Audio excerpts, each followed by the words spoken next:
সন্তান, এদেশের মা মাটির সন্তান, আপনাদের প্রিয় নেতা বাংলাদেশ জাতীয় দল বিএনপির ভারপ্রাপ্ত চেয়ারপারসন জনাব তারেক রহমানের একান্ত সচিব, আপনার আমাদের তৃণমূল অন্যায় প্রতিবাদ আজকের যিনি প্রধান অতিথি আমার শ্রদ্ধাপদের মুরব্বী বড় ভাই সভাপতির বাচ্চুমিতা মঞ্চ ভূমিষ্ঠ আছেন গোসাহাট উপজেলার আমাদের শ্রদ্ধা মুরব্বী যিনি অত্যন্ত সুদক্ষের সাথে রাজনীতি করে শ্রদ্ধাপদের বড় ভাই ডাক্তার এস এম কামালউদ্দিন সাহেব মঞ্চ ভূমিষ্ঠ আছেন বিভিন্ন মঞ্চে উপবিষ্ট আছেন আজকের যিনি প্রধান আজকের যিনি সভাপতি বাংলাদেশ জাতীয় দল ঘোষণার থানা উপজেলার বিপ্লবী সাধারণ সম্পাদক নান্টু ভাই মঞ্চে উপবিষ্ট আছেন বিভিন্ন ইউনিয়ন থেকে আগত 8 ইউনিয়নের জনসাধারণ ভাই বন্ধু আমার সবাই প্রথমে আমার ব্যক্তিগত পক্ষ থেকে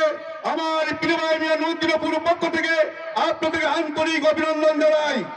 সংগ্রামী বন্ধুরা আমার, আপনারা জানেন 2018 সালে এই গোসাইটের মাটিতে একজন শান্তিপ্রিয় মানুষ, একজন অন্যায়ের বিরুদ্ধে মানুষ, যিনি গোসাইটকে দেওয়ার জন্য উন্নয়ন করার জন্য শহীদপুর আসছিলেন, সেই মিয়ানুদ্দিন অপুকে নির্মমভাবে হত্যা করার জন্য এদেশের কুচক্র বাহিনী এদেশের তারা যেভাবে তারা আঘাত করেছিলেন, আল্লাহর রহমতে আপনাদের দোয়ায় উনি বেঁচে গেছেন। আজকে আপনাদের মাঝে উনি সুস্থ আছেন, ভালো আছেন, আপনাদের মাঝে আসবে। আপনাদের সবাই মিয়ানুদ্দিন অপুর জন্য দোয়া করবেন।